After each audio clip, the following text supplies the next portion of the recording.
Et on va juste se remettre entre les mains du Seigneur. On va demander, Seigneur, parle-moi. Et comme j'ai l'habitude de dire, quand tu passes à table et que tu rends grâce, tu ne rends pas grâce à Dieu pour ton voisin. C'est pour toi-même. C'est toi qui vas manger. Si tu as faim, alors dis, Seigneur, ben, j'ai faim. Si tu as soif, tu me dis, j'ai soif. Et je ne veux pas ressortir d'ici avec bien, le ventre vide. Je veux quelque chose de ta part, ne serait-ce qu'un seul mot. On lit dans les Écritures plusieurs fois, il y a ce centurion qui vient voir et dit, dis un seul mot, et ma fille sera guérie, ou mon serviteur sera guéri. Alors nous c'est pareil, allez on prie, élève ta voix, n'attends pas que l'autre le fasse pour toi. Et encore moins, le pasteur pour chacun, le pasteur il prie pour lui, chacun prie pour soi, c'est un instant. Tu as besoin, toi, de recevoir. Seigneur, je viens devant toi et je veux simplement m'incliner, Seigneur, mon Dieu. Reconnaître que tout vient de toi, tout est par toi, et je veux de tout soit pour toi, source de gloire. Je veux m'effacer afin que tu prennes toute la place, Seigneur. Viens, Saint-Esprit, et nourris chacun d'entre nous. Que nous puissions ressortir de ce lieu avec quelque chose de ta part. Rempli, enrichi.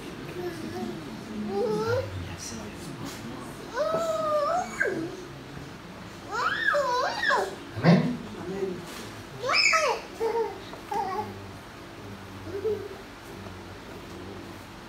Gloire au Seigneur. Ah bah oui, gloire au Seigneur.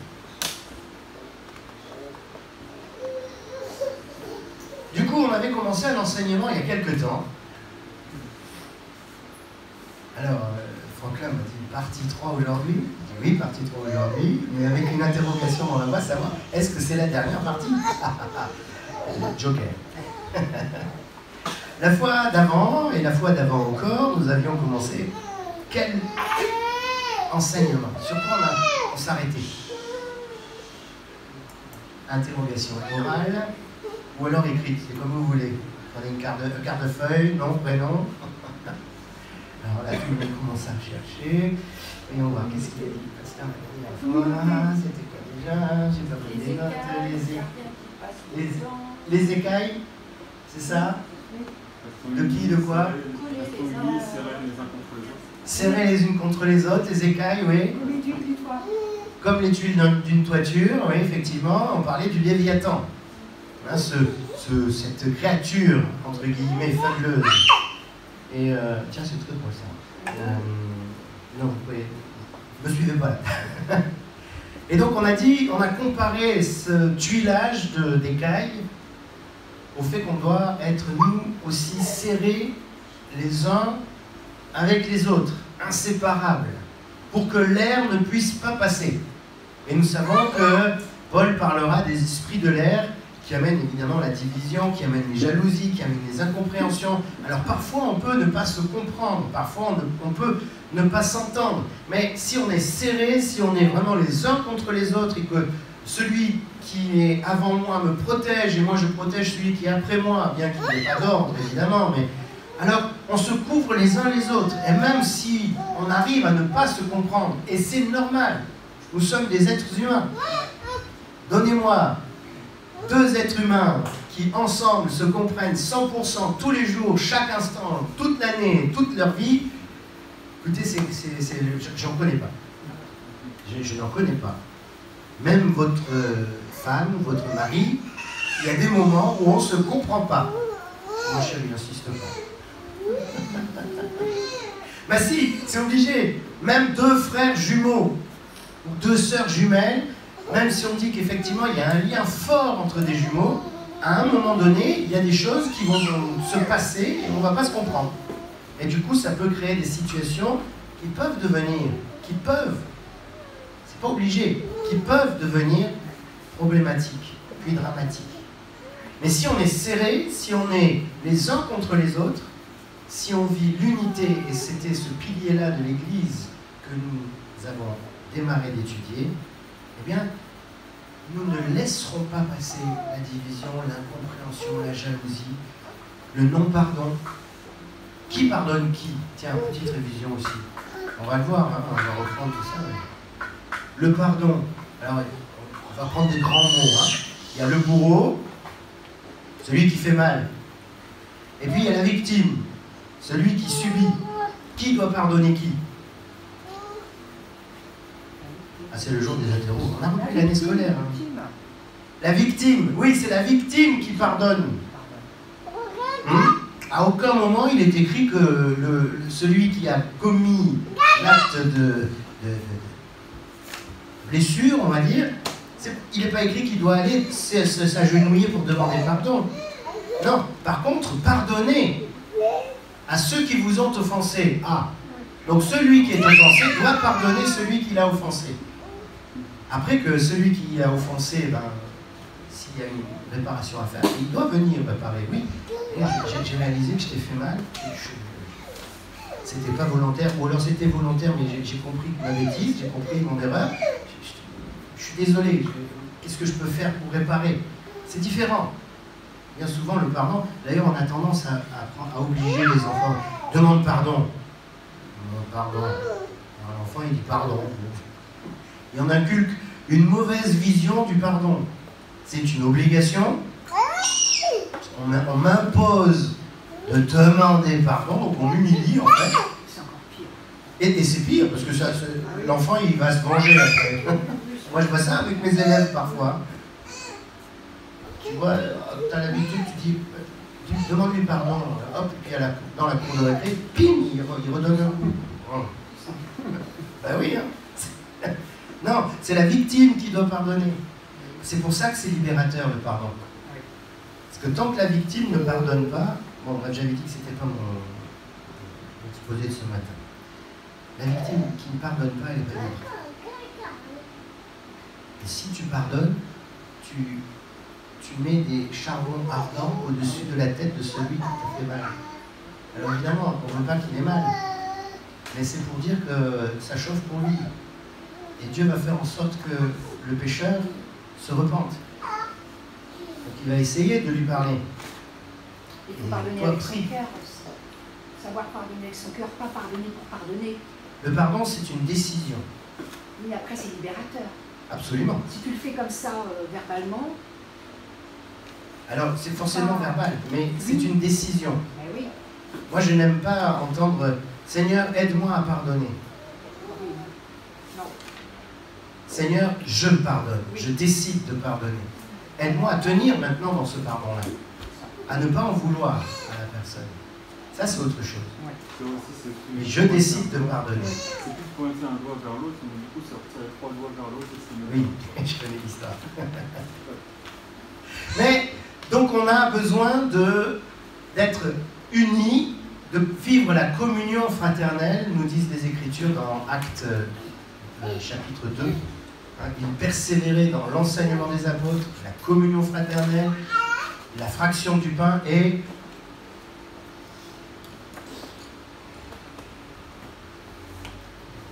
on est vite désespéré là. Le mercredi, qu'est-ce qu'on fait ensemble? Les prières.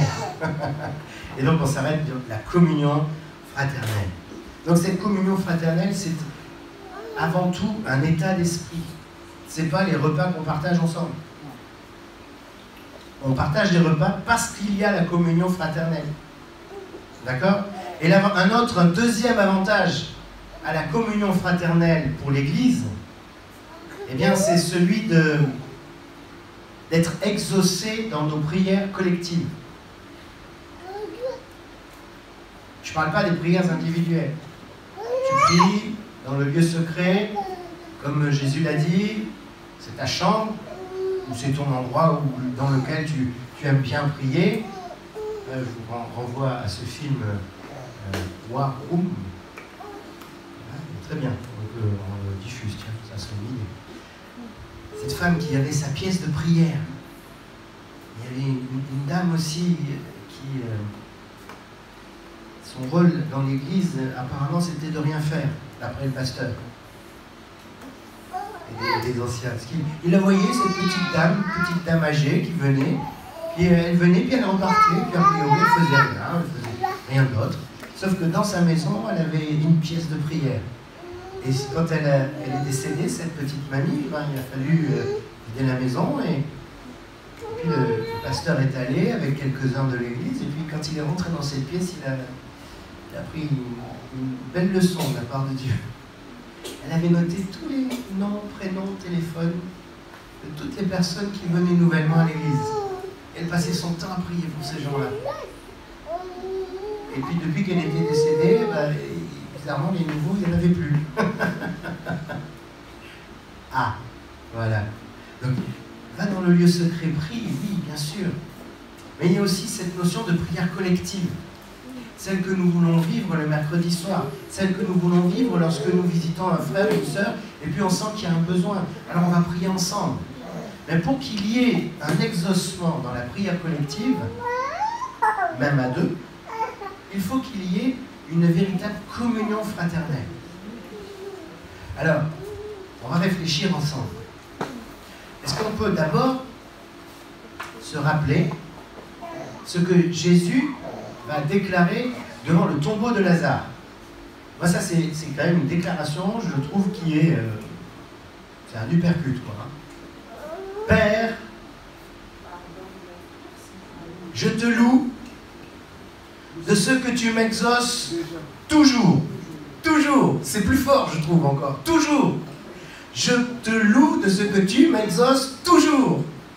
Qui d'entre nous, chers amis, ce matin, peut dire et déclarer cette belle phrase pour lui-même, se levant et disant « Père, je te loue de ce que tu m'exauces toujours ». Intérieurement, il y a une petite voix qui me fait « menteur ». Prétentieux. Sérieusement. Si vous avez un petit carnet, il y a bien des lignes là, qui ne sont pas exaucées. Puis il y a des choses que vous attendez là et c'est toujours pas là. Hein. Jésus fait cette déclaration, Père, je te loue et je sais que tu m'exauces toujours. Mais qui le déclare? Jésus. Donc cette vérité-là, elle est vraie pour Jésus, le Fils. D'accord? Mais si on va dans Matthieu 18, alors n'y allez pas, hein. Faites-moi confiance, vous irez voir. Du coup, j'ai oublié de préparer les versets pour qu'ils soient affichés. Oh, ça revient à l'instant. Dans Matthieu, chapitre 18, verset 19, on nous dit « Je vous dis encore que si deux d'entre vous s'accordent sur la terre, vous le connaissez, c'est sûr, pour demander quelque chose, Amen, elle leur sera accordée par mon Père qui est dans les cieux. » Ah, ah. On dit bien « si deux s'accordent ». Donc deux, c'est déjà plus un, c'est deux. C'est déjà un petit groupe. C'est déjà une prière collective. Donc il faut que pour que ça soit accordé, que ça soit exaucé, il faut qu'il y ait un accord entre les deux. Ou deux comme ça. Ou deux, il y a plus de façon de le faire. Mais il faut que les deux, hop, soient en accord. Ah ah. S'il n'y a pas cet accord, il n'y a pas d'exaucement. Parce que la communion fraternelle est liée à l'unité. Et s'il n'y a pas cette unité entre deux, alors on peut demander des choses, mais on va demander de façon différente. Par exemple, un souvenir qui me revient, on priait dans cette assemblée pour une situation bien particulière. Je ne donnerai pas les détails, mais il y en a qui priaient pour que le cœur d'une personne change, mais d'autres qui priaient pour que la situation change. Pour que la personne prenne une telle décision, et d'autres pour que la situation soit celle que Dieu veut et qui aille à la gloire de Dieu. Maintenant, si on n'est pas d'accord, on peut prier pour la même chose, c'était le même sujet qui avait été annoncé, donné, mais les uns priaient dans un sens et les autres priaient dans un autre sens. Qui Dieu va exaucer?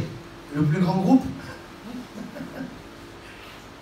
Les agriculteurs prient pour qu'il pleuve. Vendredi, je rentrais avec ma trottinette J'ai loué le Seigneur, je dis, oh Seigneur, merci parce qu'il ne pleut pas maintenant. Tout à l'heure, il pleuvait des torrents d'eau. Et j'ai dit, Seigneur, il nous faut de la pluie. Alors, qui Dieu va exaucer? L'agriculteur ou Nicolas qui dit, il faut de l'eau pour qu'on vive? Ou bien ceux qui, ah ben non, pas d'eau, non, à la rentrée quand même, zut, et puis voilà, mince, on était bien, c'est l'été, pas d'eau, Seigneur, s'il te plaît, quand même. Il exauce qui, là? Comment? Il exauce celui qui a besoin. Eh, mais alors il pleut pas en même temps? Il pleut à un endroit pour celui qui a besoin de la pluie. Eh, mais on a tous besoin d'eau. Hein. Oui. Eh, regarde les réserves d'eau, elles sont à sec. Hein. Celui qui a besoin d'eau. Ah, et pourquoi? Et pourquoi pas celui qui veut pas d'eau? Après tout. Après tout. Là où il est. Vous voyez, comprenez que Dieu est là et il regarde, il dit, toi tu veux que je change son cœur, toi tu veux que je change la situation. Mettez-vous d'accord les copains? On a besoin d'être en accord. On a besoin d'être unis devant Dieu. Si on prie pour une chose, mais on ne prie pas dans le même sens. Seigneur, il faut que tu l'amènes à droite. Mais non, il faut que tu l'amènes à gauche. Seigneur, c'est beaucoup mieux. Non. C'est pour ça qu'il faut se mettre en accord. Il faut être proche. On revient sur l'histoire des tuiles. Mais parce que quand on est en accord, on est proche, on peut se dire, attends, pourquoi tu penses dans ce sens-là? Ah oui, mais non, mais parce que... Ah ok, et là on est en accord, on peut prier ensemble. Peut-être que le regard de l'autre sera meilleur cette fois-ci, ou le tien, peu importe, mais en tout cas, il faut arriver à se mettre en accord. Parce que si Christ est en moi, et qu'il est en toi, alors nous sommes aussi en lui. C'est ce qu'il déclare, hein, c'est ce qu'il dit. Est-ce que si je lui demande, j'ai la réponse? Alors, j'ai pas compris ta question. Si je lui demande, j'ai besoin d'eau. Oui. Ah, t'es resté sur l'exemple de l'eau. Oublie. Concentrons-nous sur la suite. Si Christ est en toi, si Christ est en moi, alors il est en chacun de nous.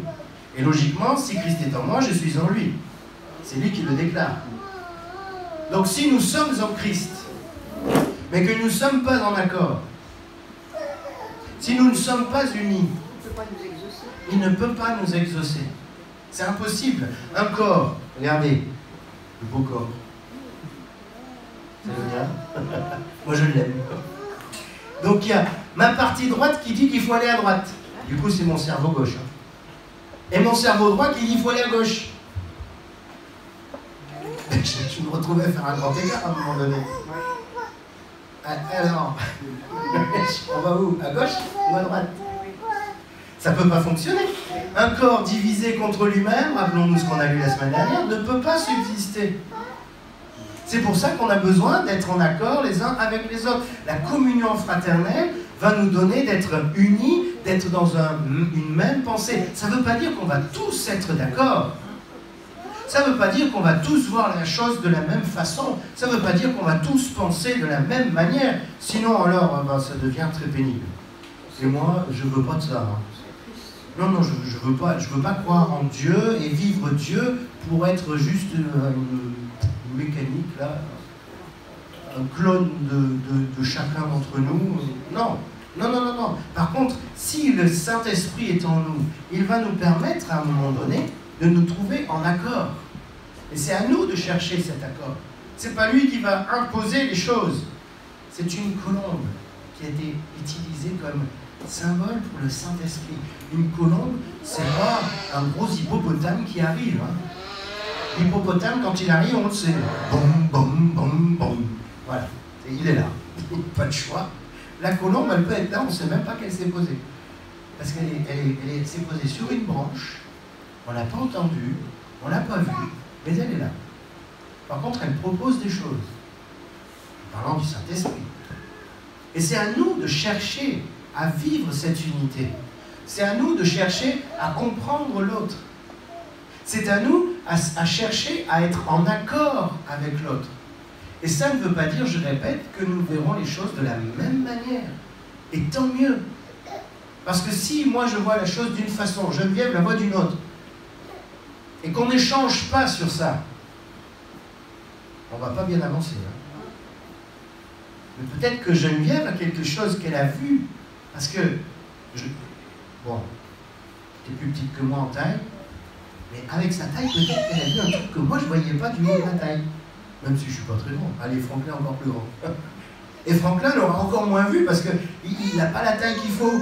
Donc c'est Geneviève qui va peut-être nous apporter. Oui, mais vous savez, là, il y a un petit truc qui coince là. Moi je l'ai vu. Ah bon? Mais si on ne cherche pas à être en accord, on n'avancera pas.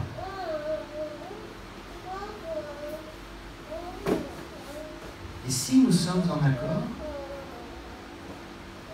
alors nous sommes véritablement un corps. Un corps n'est pas divisé contre lui-même, rappelons-nous ça. Quand tu marches, c'est tout ton corps qui se déplace dans le même sens.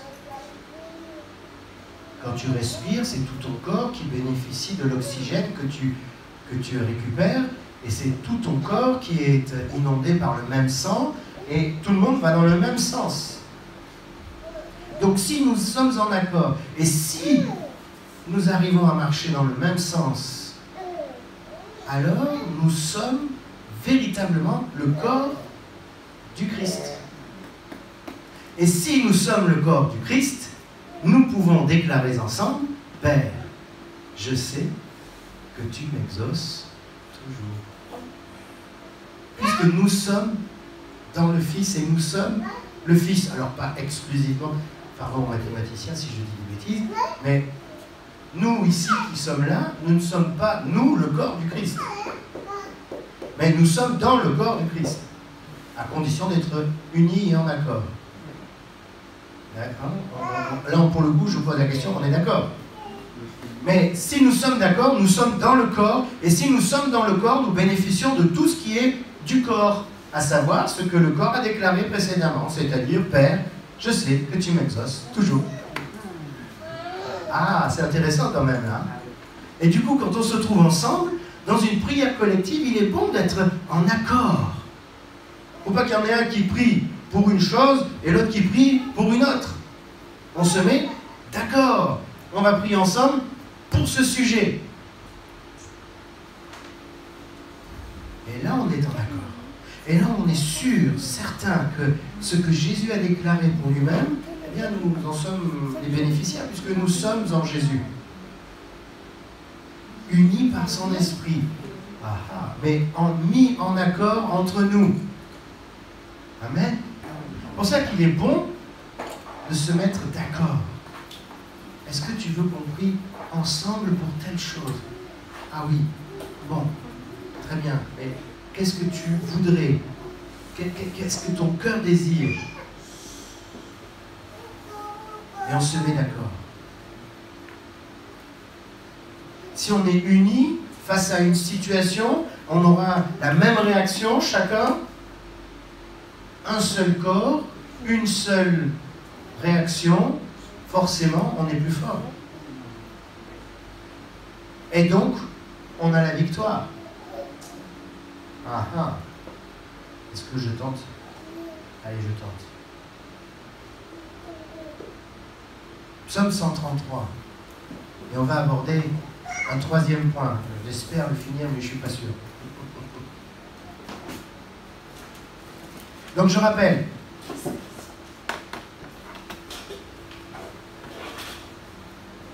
Être vainqueur face à l'ennemi de notre âme. Premier point. On est serré. Deuxième point qui est plus ou moins lié, l'exaucement collectif. Un troisième point, dans le psaume 133, on nous dit, d'ailleurs il y a un sous-titre intéressant dans la Bible que j'ai ouvert, le psaume 133, c'est l'amour fraternel. Il y a un sous-titre, je ne l'avais jamais repéré. Au verset 1, chant des montées de David. Oh, qu'il est agréable. J'aime bien ça. Oh, c'est pas oh, c'est oh, qu'il est agréable. Qu'il est tout pour des frères de demeurer ensemble. C'est comme l'huile précieuse versée sur la tête qui descend sur la barbe d'Aaron et sur le col de ses vêtements. C'est comme la rosée de l'Hermon qui descend sur les hauteurs de Sion. En effet, c'est là que l'Éternel envoie la bénédiction, la vie pour l'éternité. Amen. Alors nous, la rosée de Lermont sur les... Non, ça ne nous parle pas trop. Sachez qu'il fait un peu chaud. Comme nous en ce moment, vous voyez. Donc quand il y a une petite pluie qui descend, une petite rosée, oh que ça fait du bien. C'est rafraîchissant. On l'attendait cette petite pluie. Bon, un peu sur les dessous, entre trottinette, mais ça c'est autre chose. Mais en attendant, on est content parce que ça fait du bien. On est content, on voit l'herbe qui reverdit, les légumes qui refont un peu. Hein? Oh, qu'il est doux, qu'il est agréable pour des frères de demeurer ensemble. Les frères doivent demeurer ensemble. Alors, chers amis, on va tous vendre nos maisons, on va rendre nos locations, et on va tous venir habiter en commun ici, puisqu'on doit demeurer ensemble. Je vois quelques têtes qui sourient, d'autres qui commencent à s'inquiéter. Ne vous en faites pas, c'est pas l'idée. Non, parce que pour me supporter, il faut s'appeler Sylvie, c'est tout. C'est pas qu'on doit être obligatoirement dans un même lieu de vie, même si de temps en temps, il est agréable de se retrouver ensemble et de passer du temps, et de partager, de prier. Oui, c'est important. Mais il n'est pas ici forcément question de vivre en permanence ensemble. Par contre, il faut adopter un esprit de communauté. Je ne dis pas un esprit communautariste, parce que ça, c'est pas bon. Tout ce qui finit en liste, en général, c'est pas trop bon. Ou en lisme. C'est des excès. C'est pas un esprit communautariste où on va s'enfermer bisson à bisson. Désolé pour les non-lingala. Donc on va le faire en quoi? En français, allez. Juste entre nous, quoi. Non, c'est pas une question d'être entre nous et de nous enfermer. C'est pas du tout le message du Christ. Le message du Christ, c'est aller. Donc c'est absolument l'inverse de restons enfermés. Entre nous, restons entre nous, hein, franchement, on sera bien mieux. Non, c'est pas du tout le message du Christ. Par contre, il nous demande d'être une ecclésia, c'est-à-dire un groupe qui se met hors d'eux. Ah, c'est à l'opposé, enfin, ça me semble... On ne peut pas être... Si, on peut. On doit être ensemble. On doit avoir un même langage. On doit chercher à voir... Et ça rejoint un petit peu, forcément, les points qu'on a vus avant.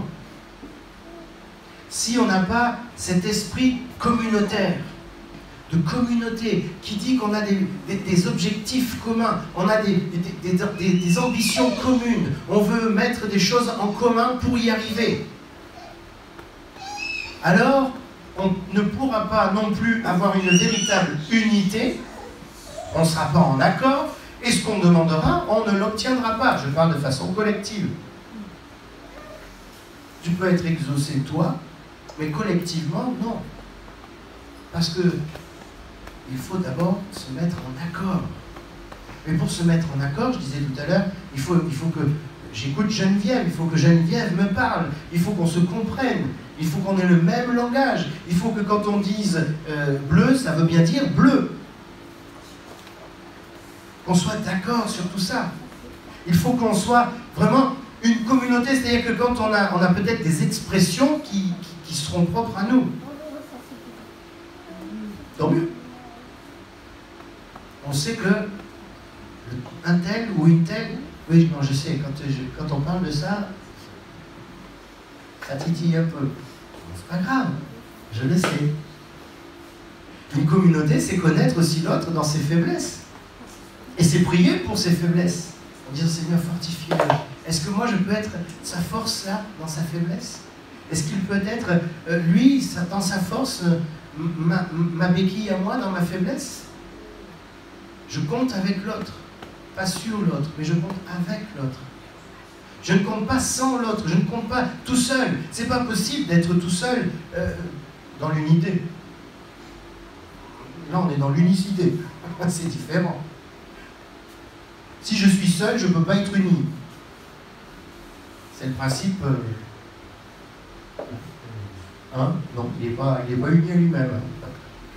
S'il y a un et un autre un, ils peuvent être unis. Ou pas. Mais il faut chercher à l'être. Et donc on doit permettre à l'onction du Saint-Esprit de couler librement entre nous. Comment? On parle de l'onction, pourquoi? Parce que c'est l'huile précieuse, hein. C'est ce psaume-là, il nous parle. Alors oui, c'était une huile, effectivement, versée, mais c'est une image de l'onction du Saint-Esprit qui descend. Mais si on veut vivre l'onction, l'action de l'onction du Saint-Esprit, ça fait beaucoup de sion, au milieu de nous, nous devons vraiment demeurer ensemble, avoir un objectif commun, je vous renvoie au tableau d'affichage, des valeurs communes, un langage commun, des idées communes. Ce qui nous rassemble, ce n'est pas juste de croire en Christ, c'est déjà beaucoup. Ah, alléluia, bien sûr. Mais si nous sommes ici, et si nous nous attachons à cet endroit, c'est parce que nous reconnaissons que dans l'objectif qui est cherché, eh bien, je m'y retrouve. Sinon, il n'y a aucun intérêt, entre guillemets. Oui, on loue le Seigneur ensemble, bon, ok. Tu peux le faire aussi dans ta maison. Tu peux le faire avec d'autres frères ailleurs. Mais si on se retrouve, nous, si on s'attache à prier ensemble, si on s'attache à vouloir œuvrer ensemble, c'est parce qu'il y a des objectifs communs. C'est parce qu'on a une façon de voir les choses qui peut-être nous rassemble. Et en tout cas, on doit le chercher, cela. On doit vivre cela. Et alors, l'onction du Saint-Esprit pourra couler librement au milieu de nous. Parce que c'est comme l'huile précieuse qui est versée sur la tête, pas les têtes, la tête. Puis sur la barbe et sur le vêtement. On retrouve l'image du corps.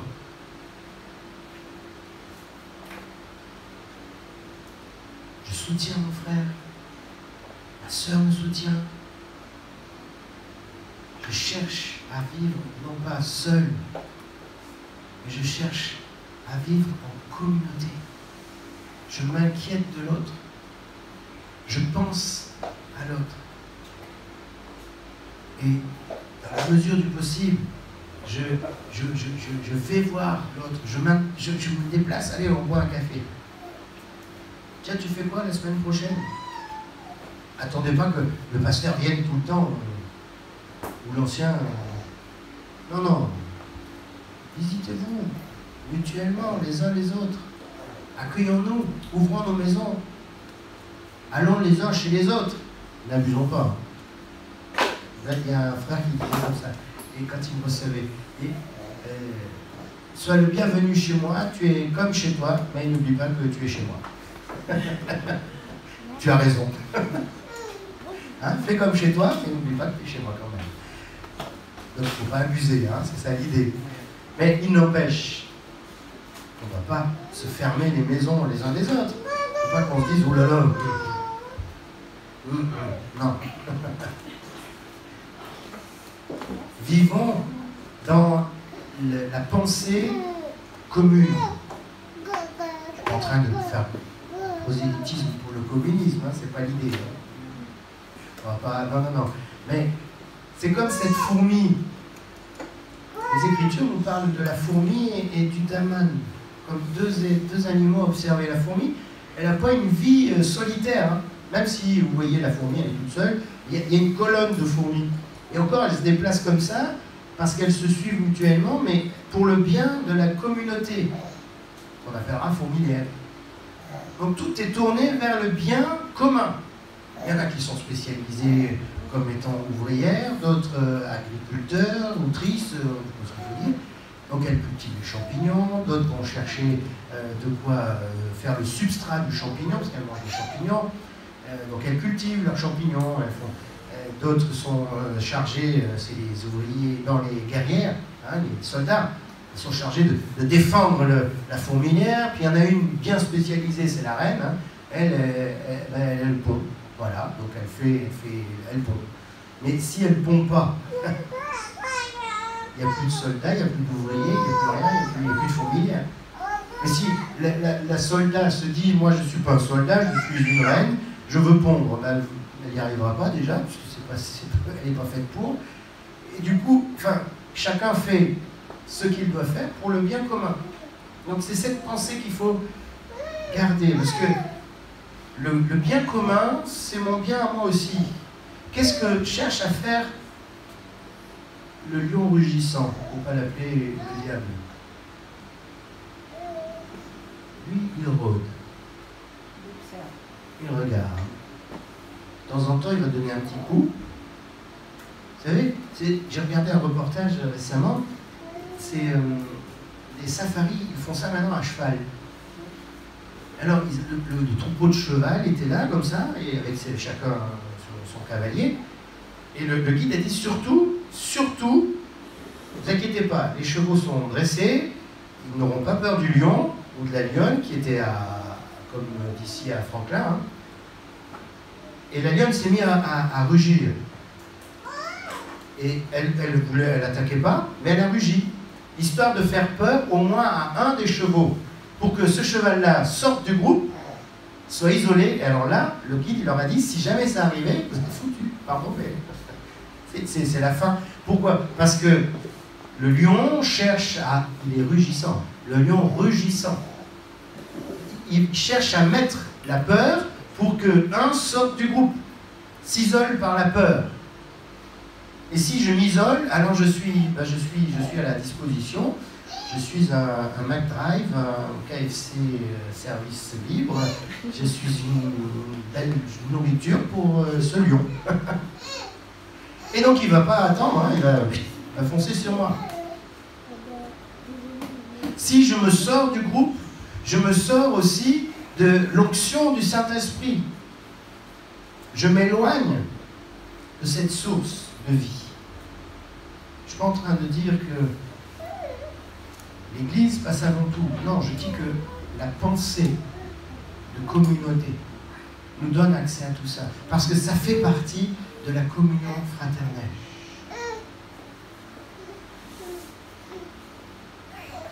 Et en plus, dans ce monde aujourd'hui, dans notre société où l'isolement, la solitude sont le lot de beaucoup, le fait de voir des gens qui sont heureux. Pourquoi? Parce qu'ils pensent et ils vivent communauté. Ça ne va pas attirer ça? Ça ne va pas faire réfléchir? Ça ne va pas faire bouger les lignes un petit peu dans les vies des gens? Bien sûr que si. Et on n'a pas besoin à ce moment-là de faire des grandes pancartes. Jésus t'aime! C'est écrit sur toi. C'est écrit sur toi parce que tu le vis et automatiquement ça communique. Et même si ce n'est pas pour une conversion, non, mais c'est pas grave. Laisse le Seigneur faire son œuvre. Toi, pense communion fraternelle. On a vu 3 avantages. Il y en a un dernier. Je le garde sous la main. Ou là, vous m'accordez 5 minutes. C'est vous qui votez. Pour 5 minutes, appuyez sur 1. Pour la prochaine fois, appuyez sur 2. On me donne 5 minutes? C'est vrai? Oui? Bon, allez, 4e point, comme ça on clôture avec ça. C'est très lié à ce que je viens de dire. C'est pour que le monde croie. S'il n'y a pas la communion fraternelle au milieu de nous, alors le monde ne peut pas croire.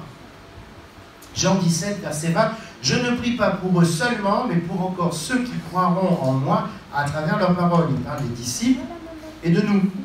« Afin que tous soient un comme toi, Père, tu es en moi, et comme je suis en toi, afin que eux aussi, c'est-à-dire nous, soient un en nous, le Père et le Fils, pour que le monde croie que tu m'as envoyé. » Donc, le fait de voir le monde croire en Jésus envoyé comme sauveur pour le monde dépend de notre unité avec le Père et le Fils, mais aussi de notre unité les uns avec les autres. Parce que sans cette unité les uns avec les autres, il n'y a pas d'unité possible et réelle et profonde avec le Père et le Fils, par le Saint-Esprit. Ne l'oublions jamais.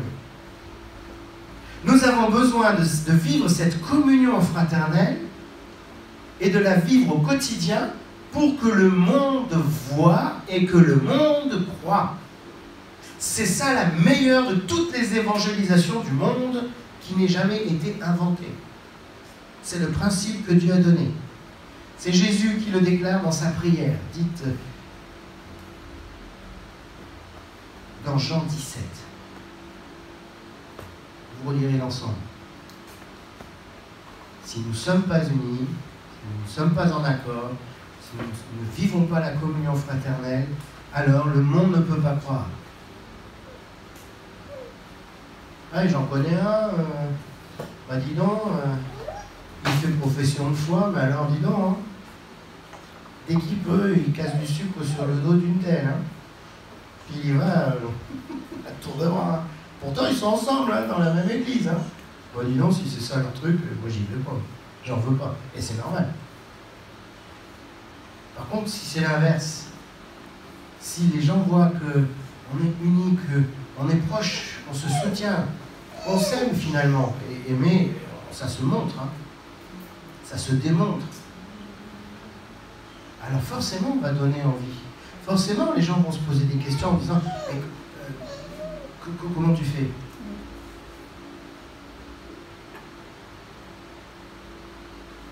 Si nous ne vivons pas cet esprit de famille, finalement, on peut le dire avec ces mots-là,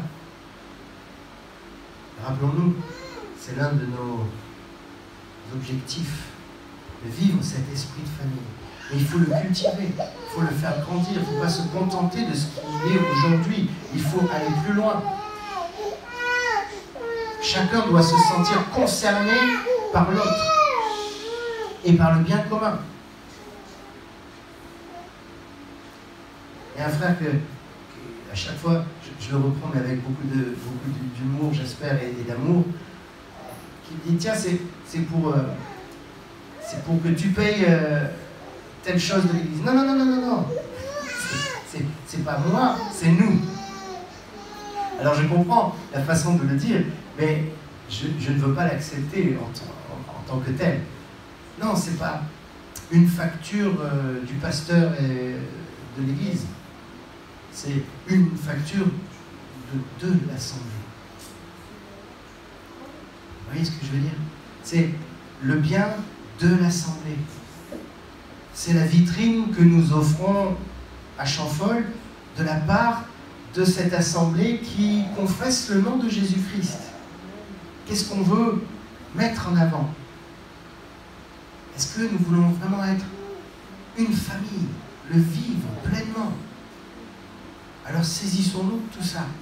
Parce que c'est là que le monde verra. Et c'est là que le monde croira. Vous savez, j'ai participé, organisé des campagnes d'évangélisation, entre guillemets, hein, campagne d'évangélisation d'Aloé Chartres Expo, plusieurs années, 800 personnes à chaque fois. Oui, on a vu des miracles, on a vu des guérisons, il y avait la queue leu pour des gens qui donnaient leur vie au Seigneur. Et puis, où sont ces gens? Chacun a pris ce qu'il avait à prendre et il est reparti. C'est pas ça qui vraiment transforme les vies. Dieu agit, oui, Dieu agit, il agit encore. Et ça, je ne le nie pas. Et bien sûr que je cherche à toujours le vivre selon sa volonté. Mais qu'est-ce qui va changer véritablement le regard de ceux qui ne croient pas sur ceux qui croient? Eh bien parce qu'on aura une action différente. On aura une façon de vivre différente. Je vous ai dit tout à l'heure, le Seigneur nous appelle à aller et en même temps à être ecclésia, donc un groupe qui se met aussi à part. Ça ne veut pas dire qu'on s'isole, mais ça veut dire qu'on va adopter une façon de fonctionner qui ne sera pas celle de ce monde, où on juge, où on ne pardonne pas, où on n'accepte pas la défaillance de l'autre, ou la différence de l'autre. Vous savez, c'est accepter la différence de l'autre, c'est accepter aussi que je puisse, moi, avoir tort. Ça, c'est dur, ça, hein? C'est accepter l'autre. Oui, il est différent. Nous avons une couleur différente. Oh, avec Graskeli, très très clair de peau, moi je suis assez foncé, mais on s'accepte l'un l'autre. Qu'est-ce qu'il me dit? Non, c'est pas ça, accepter la différence. La différence, c'est accepter déjà que l'autre a peut-être raison plus que moi. En gros, je peux avoir tort.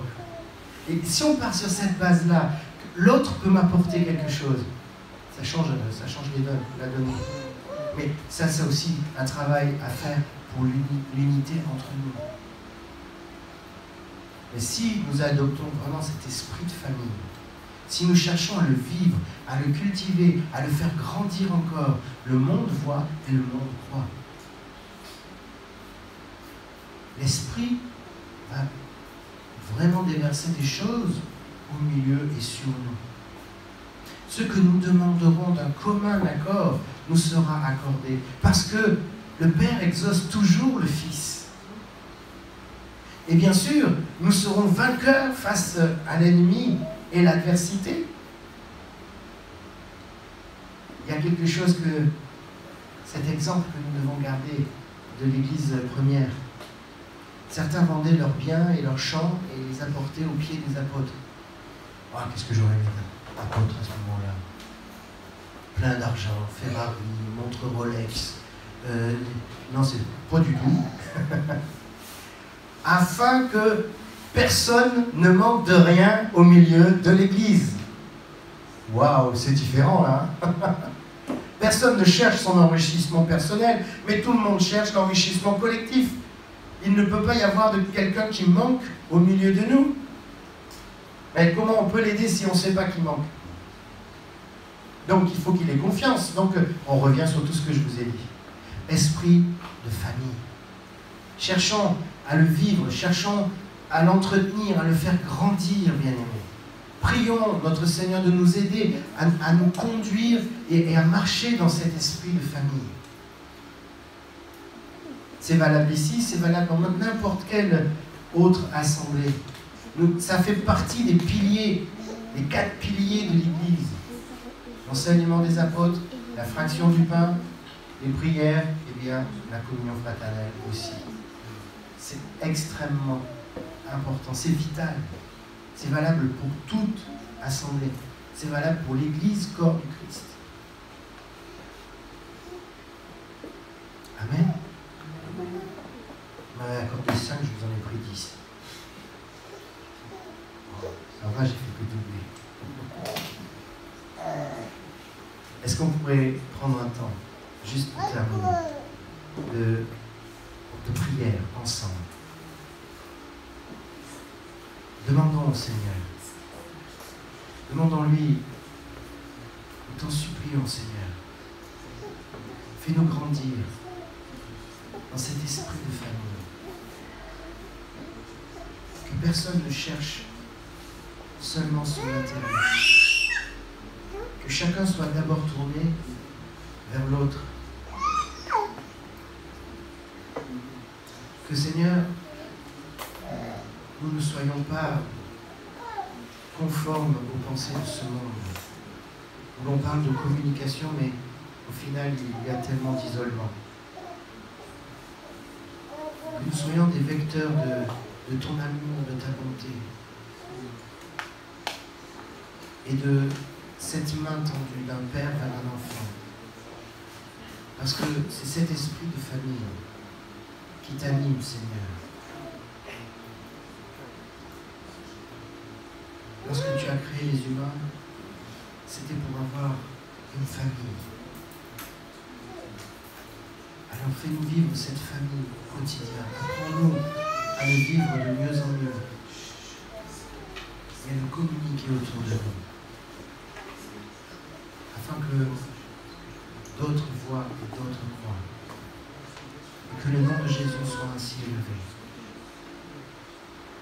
À toi, toute gloire au Seigneur, tout honneur et toute majesté. Merci pour ces moments que tu nous as donnés en ce lieu. Merci pour ta grâce, merci pour ton esprit.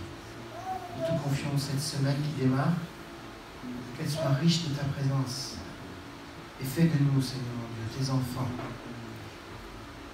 remplis de cet esprit de famille. Nous te confions tous ceux qui n'ont pas pu se joindre à nous ce matin. Nous te prions de les visiter, Seigneur, de les remplir de toi également. Que ton nom soit glorifié à travers nos vies. Dans le nom précieux de Jésus. Amen. Amen. Gloire à notre Seigneur. Alléluia. Ah, arrachez-moi le micro, sinon on est là demain.